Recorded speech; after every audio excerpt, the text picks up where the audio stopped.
Good morning, everyone. So today we're going to go ahead and dive into the Bible, into our second study of Esther.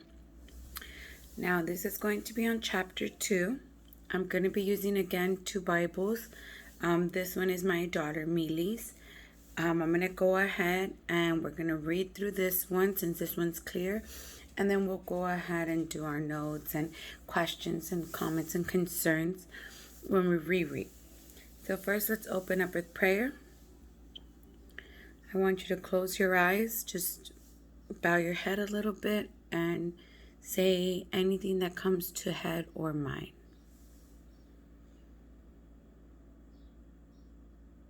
Dear God, thank you for allowing my spirit to be fed just one more time.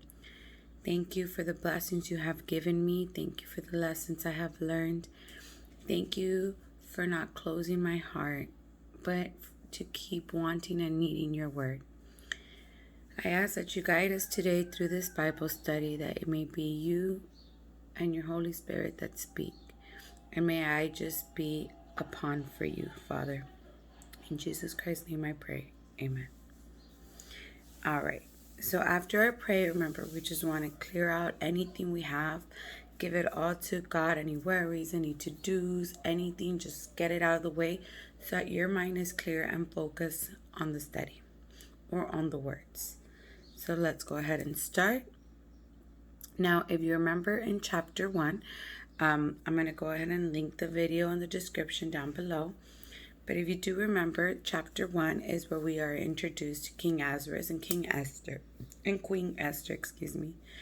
and she refuses to come at the king's command. So then, his friend tells him, hey, well, it's not his friend. I'm giving it to you as a story so you can be more intrigued. But his friend is like, hey, she can't do that. That's not right. Let's just make a new queen. And that's where we're at. So they send out letters to everybody saying like a woman should respect their husband. No questions, no doubts, no ands, ifs, or buts. Your command is your command, and that's it. So on number 2 now.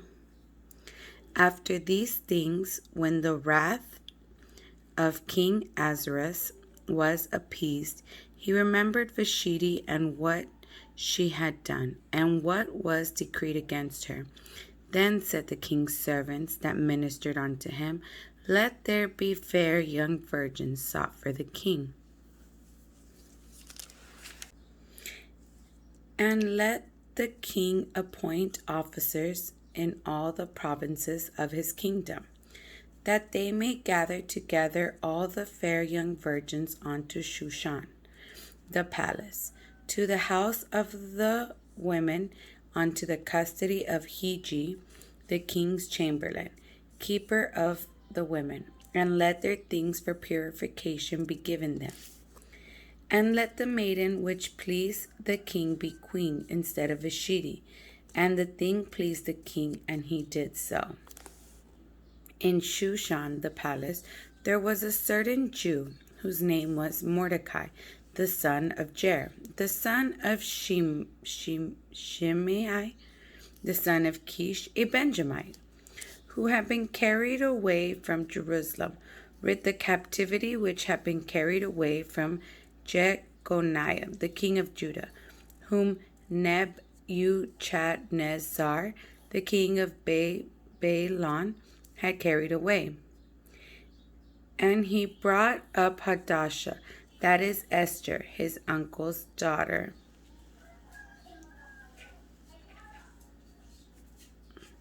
for she had neither father nor mother, and the maid was fair and beautiful, whom Mordecai, when her father and mother were dead, took for his own daughter.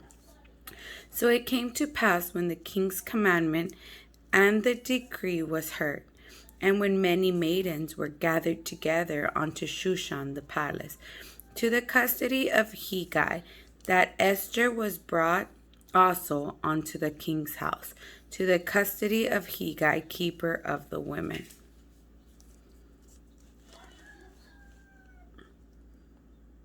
And the maiden pleased him, and she obtained kindness of him, and he speedily gave her things for purification.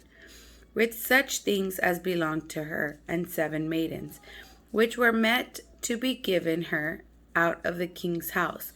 And he preferred her and maids unto the best place of the house of the women. Esther had not showed her people nor her kindred, for Mordecai had charged her that she should not show it.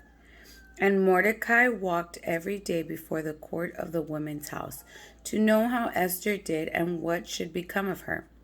Now, when every maiden's turn was come to go in to King Ahasuerus, after that she had been 12 months,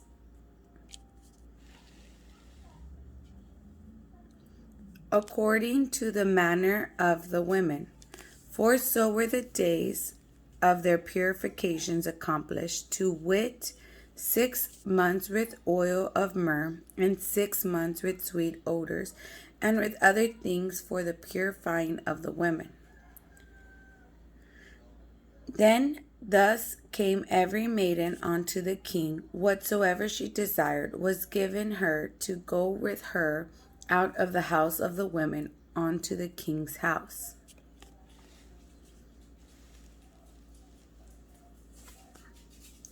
In the evening she went, and on the morrow she returned into the second house of the women, to the custody of Shaashgaz, the king's chamberlain, which kept the concubines.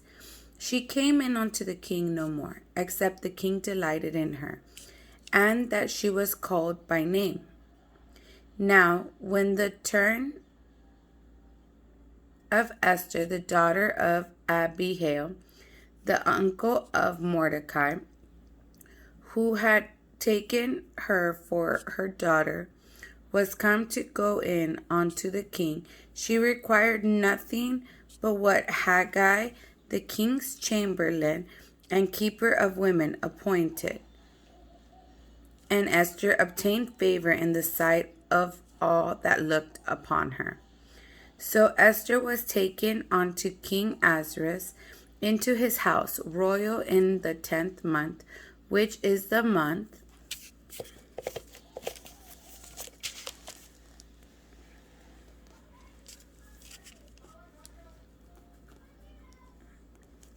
Tebeth, in the 7th year of his reign.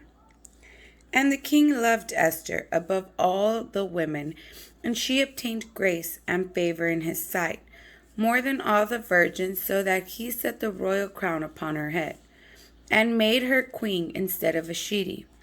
Then the king made a great feast unto all the princes and his servants, even Esther's feast. And he made a release to the provinces, and gave gifts according to the state of the king. And when the virgins were gathered together the second time, then Mordecai sat in the king's gate. Esther had not yet showed her kindred, nor her people, as Mordecai had charged her. For Esther did the commandment of Mordecai, like as when she was brought up with him. In those days, while Mordecai sat in the king's gate, 2 of the king's chamberlains, Bigthan and Teresh, of those which kept the door, were wroth, and sought to lay hands on King Ahasuerus. And the thing was known to Mordecai, who told it unto Esther the queen. And Esther certified the king thereof in Mordecai's name. And when inquisition was made of the matter, it was found out. Therefore they were both hanged on a tree. And it was written in the book of Chronicles before the king. Alrighty, guys. Now that we have gone ahead and finished with chapter 2, we've already read it once. So if you didn't understand anything, if something popped out to you, if it just did not make sense, now we're going to go ahead and do step 3, which is we're going to reread again. If you have to reread, then that is okay. That is what you need to do. If you need to break it up in sections, then go ahead by all means. But we're going to go ahead and break down the chapter right now. And, do whatever feels comfortable. So, alrighty. So I've gone and taken out my Bible. As you can see, your Bible might not look like this. And that is okay. Everybody's journey is different. Everybody's walk is different.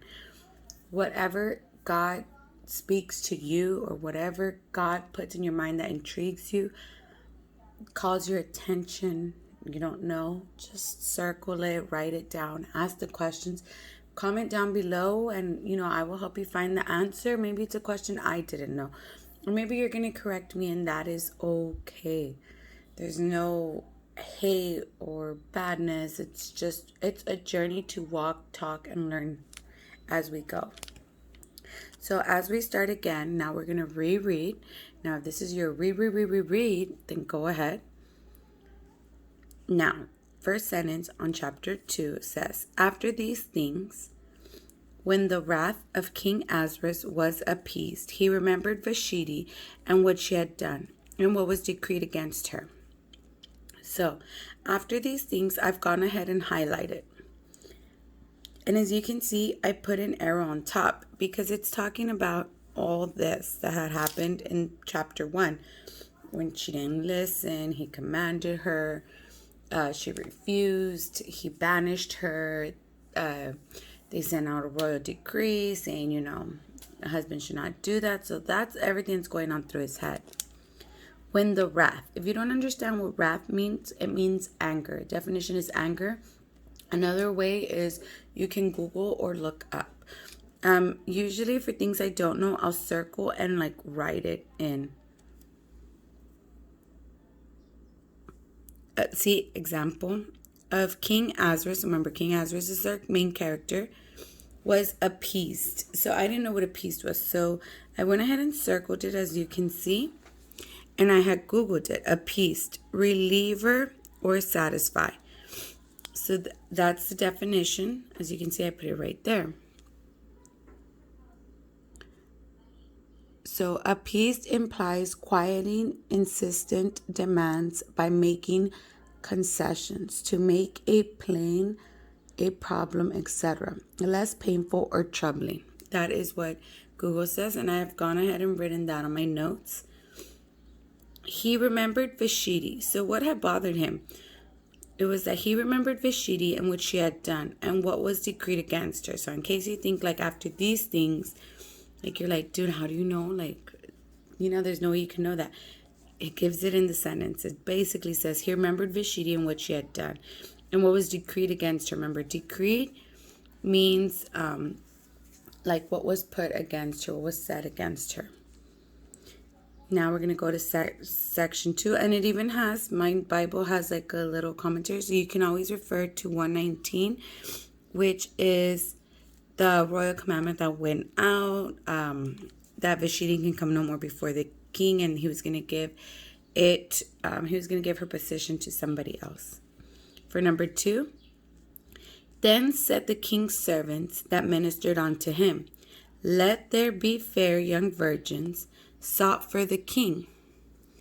So when I circled fair young virgins, and I underlined sought for the king, because what are they doing? The servants. Oh, I didn't even underline that. See, guys, you can always go back, and I'm telling you, you can find something new. If you feel more comfortable, you can always start with a pencil. You don't have to use highlighters. You don't have to use nothing in case you don't want to make errors and you want everything pitch perfect. You can start with a pencil. That's how I started. So then said the king's servants. So the king's servants are the ones who said it, and box it, that ministered unto him, let there be fair young virgins sought for the king. So his servants are saying, hey, let's look for beautiful young virgins, right? And let the king appoint officers in all the provinces of his kingdom, that they may gather together all the fair young virgins unto Shushan, the palace, to the house of the women, unto the custody of Hegai, the king's chamberlain, keeper of the women, and let their things for purification be given them. So, in 3, what I have gone ahead and done is, and let the king appoint officers in all the provinces of his kingdom. I went ahead and underlined that because, that's something that the king is going to do, is appoint officers. Step 1, right? That they may gather together all the fair young virgins unto Shushan. So that's 2. So first, he's going to appoint officers. Step 2, he's going to gather together all the young virgins. I put step 2 there. Onto Shushan, the palace. Now, Shushan is the citadel or palace of the Persian king Ahasuerus. It was the capital of the kingdom until it was conquered by Cyrus the Great shortly, before he went on to conquer Babylon. It was located at the foot of Zagruz Mountains near the bank of Karkir River in the Christian region of Iran. Iran. I don't know how you pronounce that. So that's where Shushan is. In case you wanted more, like I said, something that comes to my mind, I will just Google it and write it. I've gone ahead and, as you can see, I went ahead and put paper here. And that's where I write more notes.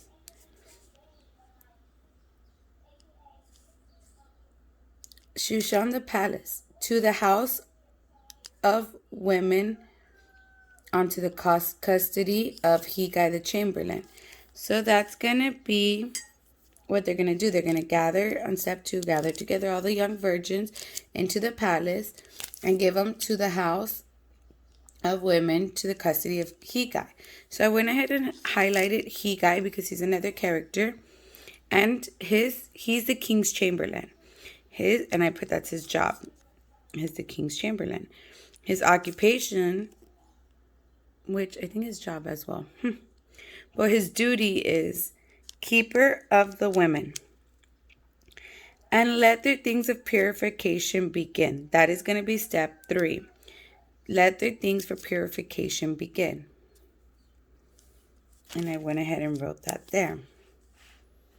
For 4, and let the maiden which pleased the king be queen instead of Vashti. And the thing pleased the king, and he did so. So now in 4, they're saying, let the maiden, if you don't know what maiden is like the girl, the young virgin, which means like, which the king liked, gusto in Spanish, the king be queen instead of Vashti. So, let the girl that he likes the most be queen instead of Vashti. And the thing pleased the king, and he did so. So this is the final step. Once he likes somebody, that's queen, and the king is going to be happy, and that's it. Happily ever after, Disney movie. Now in Shushan, the palace, there was a certain Jew, and I went ahead and highlighted Jew, whose name was Mordecai. I circled him because Mordecai is the Jew. You can even put a little arrow if you prefer. He was the son of Jair, the son of Shimei, the son of Kish, a Benjamite. As you can see, I still don't have my question for that. When I do, I will comment it down below. Now on 6, it says, who, I circled it, had been carried away from Jerusalem and I'm going to underline Jerusalem, with the captivity which had been carried away with Jeconiah, the king of Judah. I'm going to underline Jeconiah, king of Judah, whom Nebuchadnezzar, the king of Babylon, had carried away.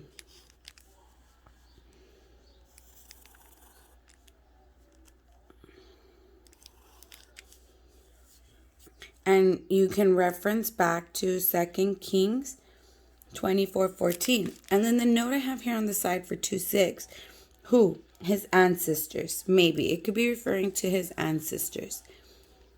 And then in 2 Kings 24:15 or 2 Chronicles 36:10, their ancestors had been removed from the land of Judah many decades earlier, taken in slavery by Nebuchadnezzar, along with Jeconiah, the king of Judah. So that's kind of what the little back history to number 7 is. To number 6, I'm so sorry. So now number 7. And he had brought up Hadassah, that is Esther. So Hadassah's name is Esther. Remember, Hadassah is Jewish. Esther is Persian. So it's kind of like in Mexico, my name in America is Veronica, but in Mexico is Veronica. Or for example, John, John. In Mexico, it would not be Johan, it would be Juan. And you would think Juan is Juan, but it's not. It's John. In Spanish, it said Juan. And it's spelled very different. So he had brought up Hadassah, that is Esther. And the way she's related is that that's his uncle's daughter. So that is basically his cousin. For she had neither father nor mother. So now it's giving you more of a backstory on Esther. For she had neither mother nor father, so she was an orphan. And the maid, which is like the young lady, was fair and beautiful. So she was fair, like, I would assume fair is like beautiful, or what does beautiful here? Maybe like decent. Decent and beautiful, whom Mordecai, went ahead and underline Mordecai, when her father and mother were dead, took for his own daughter. So it's saying that, Esther, who her real name is Hadassah, is related to Mordecai because it was his uncle's daughter, so they're cousins. She didn't have a mom and dad because they had died. And when they died, Mordecai came to adopt her. And she was, very beautiful. So now we're going to go on to verse 8. So it came to pass when the king's commandment and his decree was heard. So now we're moving on. And now, everybody's heard about the decree. Now we're like fast forwarding after the decree. Now everybody knows. When many maidens were gathered together unto Shushan, the palace, to the custody of Hegai, that Esther was brought also unto the king's house, to the custody of Hegai, the keeper of women. So now it's saying, they've already gone ahead and gathered everybody. They already have them at the palace. And Esther now is there. And remember, Hegai that's his job. He's gathering them all up. So remember, 2:3, this will come after 2:3. Now, verse 9. And the maiden pleased him.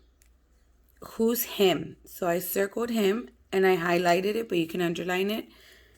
And I circled him and I put an arrow to Hegai because that's who we're referring to. So the maiden, and you can circle that one as well. And you can put another arrow towards Esther. The maiden, Esther, pleased him, Hegai, and she obtained means gathered, got kindness from him. And he speedily gave her things for purification. So she obtained kindness from him. So, think of that as, when in work, somebody really likes you. Like that instance, you're training, you're nervous, but somebody just likes you. And they're like, hey, they take you under their wing. Like, come on, girl, I got you for lunch. Or come on, man, I got you for lunch. Like, it's on me. And, that type. Think of it like that. Like, she's nervous and scared. There are many beautiful girls around her. Yet, Hegai was very nice to her. So, he's over here. Hey, you need a pen? I got you. Like, hey, you need a perfume? I got you. So he's helping her and giving her things for the purification process. He found favor. She found favor. And that is something God gives us, is favor. With such things as belong to her. And 7, I've gone ahead and circled 7 because if you remember in chapter 1, 7 was a big number because he had 7 Enoches, and then there was the 7 princes of the provinces. So 7, I don't know, it's a number that keeps coming out. 7 maidens. Maidens are like her help, her maids, which were meant to be given her out of the king's house. And he preferred her and her So this increased her chances, guys. I have an arrow here because this increased her chances. Like, he preferred her, he liked her, he found a lot of favor for her.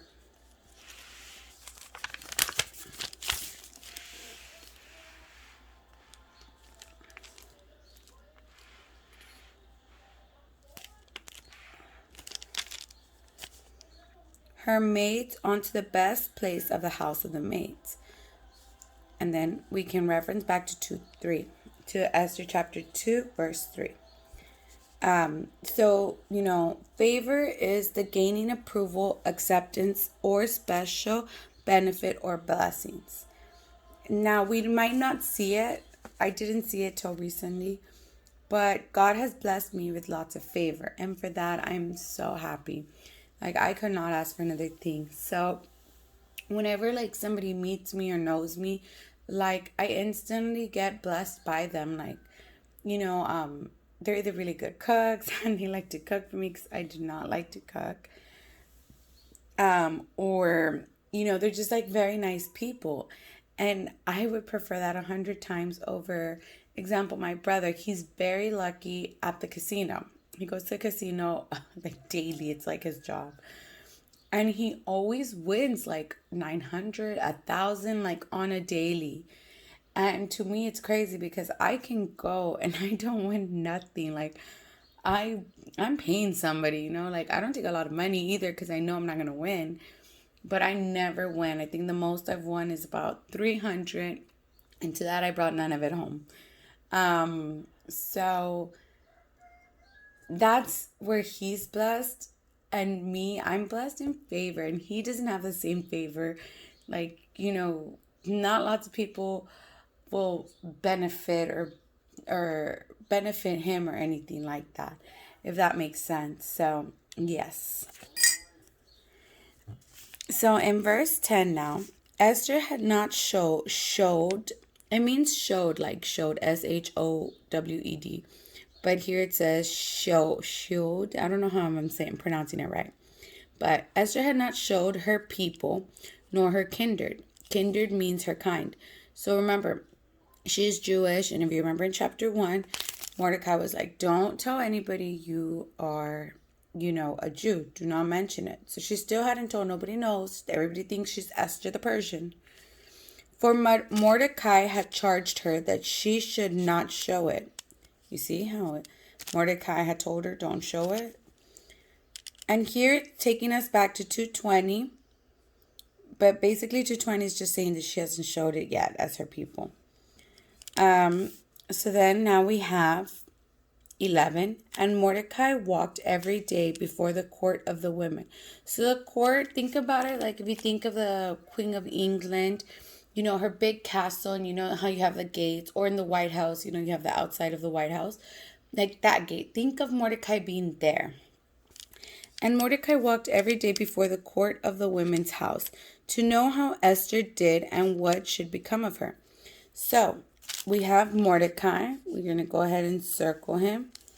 And we're going to underline walked every day. So every day he walked where? Before the court. We're going to go ahead and circle that. Box that. Of the women's house. To know how Esther did and what should become of her. So that's why he's doing it. Now, like, it basically tells you he wanted to know how she was doing, and he did it every day in case some update, anything would have changed. Now, for number 12. Now then, every maid's turn was come to go to King Ahasuerus. So in this one, it's saying now, every maid, every of those young virgins had taken their turn to go onto the king. So now they're going and meeting that king after the 12 months to finally present themselves and see if they found favor with him. After that, she had been 12 months according to the manner of women. So see, like I said, 12 months. Remember, they had to do their purification. So 12 months, and I'm going to go ahead and write here, after purification. According to the manner of the women. So were the days of their purification accomplished. See, it even says it here. So even if you don't want to write it, you can just put an arrow down here so you know this is what it's talking about. Purifications accomplished, to wit, 6 months with oil of myrrh, and 6 months with sweet odors, and with other things for the purifying of the women. So remember, they're getting them all nice and juicy for the king. So, I know that the sweet odors would be like perfumes. And I would assume oil baths is getting your skin nice and soft. And I assume some of these girls were not all rich. So I assume that, they were not fattening them up, but, giving them more delicious like bread and fruits and, healthy. Now on 13. Then thus came every maiden, remember maiden is the virgins, the young girls, unto the king. Whatsoever she desired was given her to go with her out of the house of the women into the king's house. So now that it's their turn, before they go in, they're allowed to take one item, whatever they want, whether it's a pearl necklace, a crown, an eyeliner, whatever, a perfume, whatever it is that they want, they're allowed to take it with them. So I didn't put any notes, but I'm going to go ahead and write an arrow on the side and put were allowed to take one item.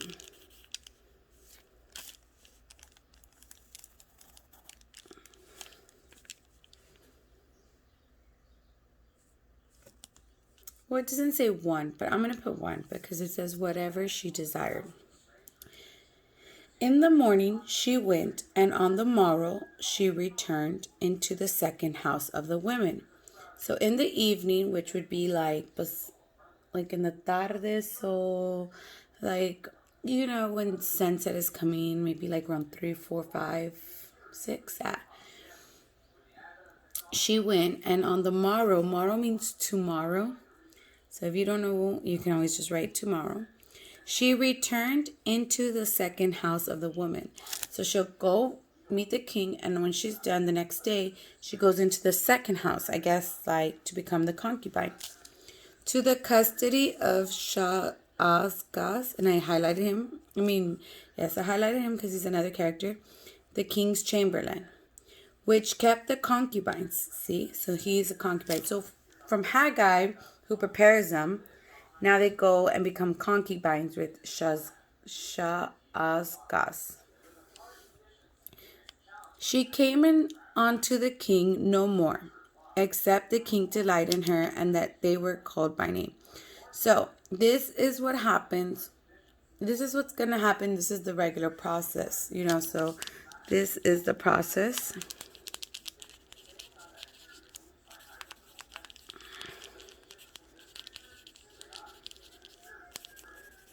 And I put, this is the process if you are not queen.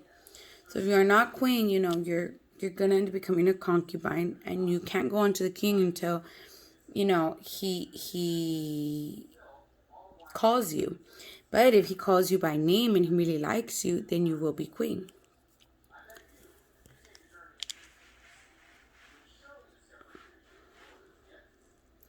Now when the turn, and I highlighted turn because now this is Esther's time, of Esther, the daughter of Abihail, the uncle of Mordecai. So see, now here, I'm telling you, I've read this like so many times, and there's always something new to learn. Abihail, the uncle of Mordecai. So Abihail, now we have a name for Esther's father, Abihail, who had taken her for his daughter, was come to go in unto the king. So now, remember here, they're like going back saying, Mordecai had taken her for his daughter. So it's basically like his daughter was come to go in. So now it's her turn onto the king to go in front of the king.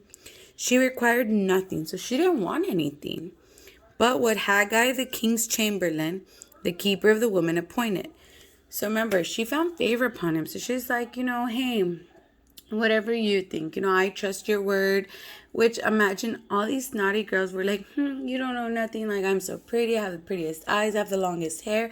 I have the darkest skin. I have the lightest skin. I have the biggest lips. Like, I want a lipstick to enhance this. I want some lotions. I want some glitter. Like, they all thought they knew what the king wanted, but who would have known better than somebody who's worked with him for years? So she asked him, like, whatever you think, I take your opinion. So he was probably like, wow, like, okay. So, and Esther obtained favor in the sight of all of them that looked upon her. So, everybody who looked upon her, met her, was just like instantly like nice. And, like they helped her. And that is a big thing. So Esther was taken unto King Ahasuerus into the house royal in the 10th month, which is the month. So on the 10th month is when she was taken in of Tebeth, in the 7th year of his reign. So we are in the 7th year of the king's ruling. That's what the 7th year of his reign. Reign means ruling. Tebeth, I still don't know what that means. So I'm curious to know.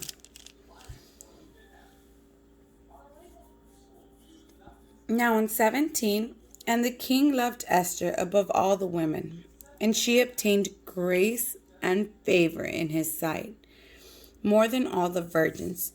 So remember, favor is gaining approval, acceptance, or special benefits or blessings. Now, grace is help given to us by God, because God desires us to have it. Not because we should or earned it, but just because.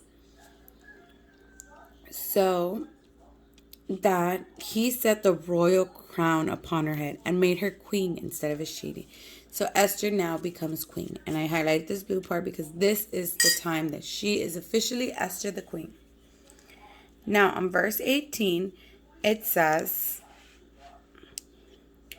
then the king made a great feast unto all the princes and his servants, even Esther's feast.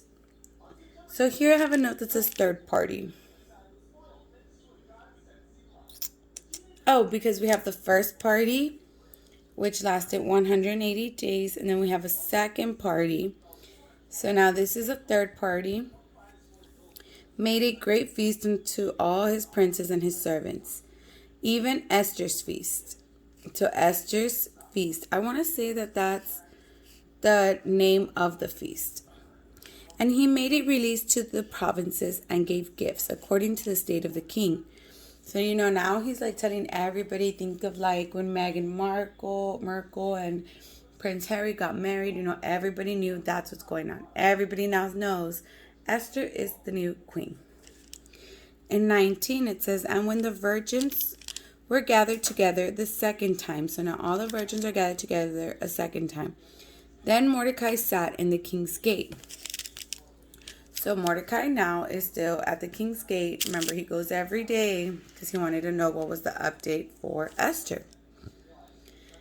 Esther had not yet showed her kindred nor her people. Like we said back on verse 10, nobody knows she's a Jew because Mordecai had charged her.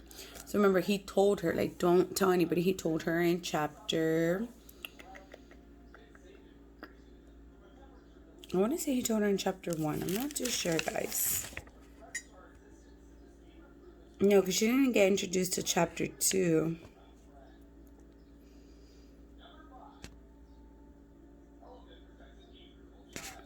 Okay, so then 11 is when Mordecai charges her, don't tell anybody. In chapter 10, I'm sorry. So 10, now in 20, she still hasn't told nobody. For Esther did the commandment of Mordecai, like as when she was brought up with him. So remember, he raised her, so she always listened. So it was just something, that she just listened to him. And that is really hard because I remember my parents telling me a lot of things growing up. And I would not listen, guys. Like, I didn't. I was like, I know better. Like, you don't know nothing. Like, my parents would be like, don't hang around with that little girl. Like, she's bad influence. And I would be like, no, y'all don't know. That's my friend. Like, y'all don't even know. Y'all are old. Y'all can't relate. Little did they know, my parents, that they were 100% right and I was 100% wrong.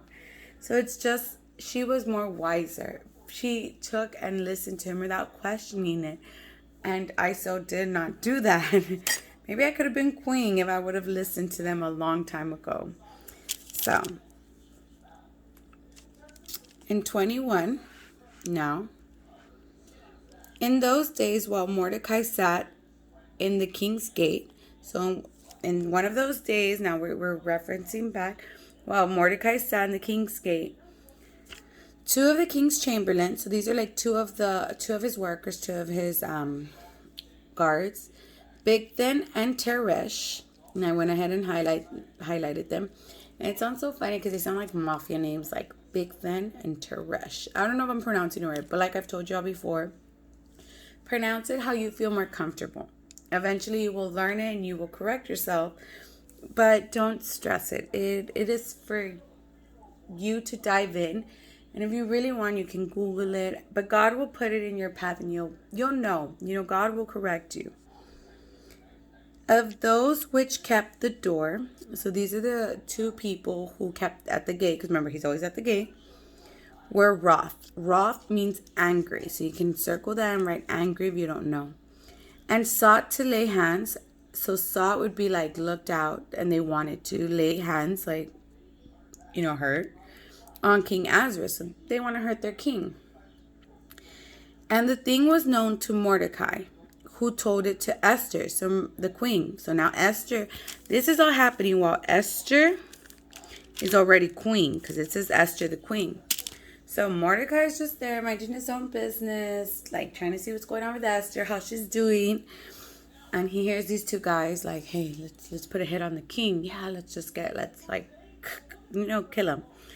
So then he's like, oh no, let me go ahead and tell Esther. And Esther certified the king thereof in Mordecai's name. So Esther certified the king. So I'm going to underline that. So Esther let the king know, but she let everybody know. So I want to say certified is like they had it in a book, and it was written like the statement, because you can't just make statements like that. This is like a big statement. So and she said it was like Mordecai overheard.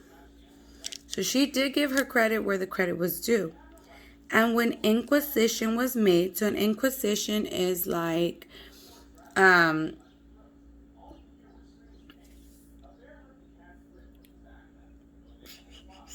I blanked out, guys.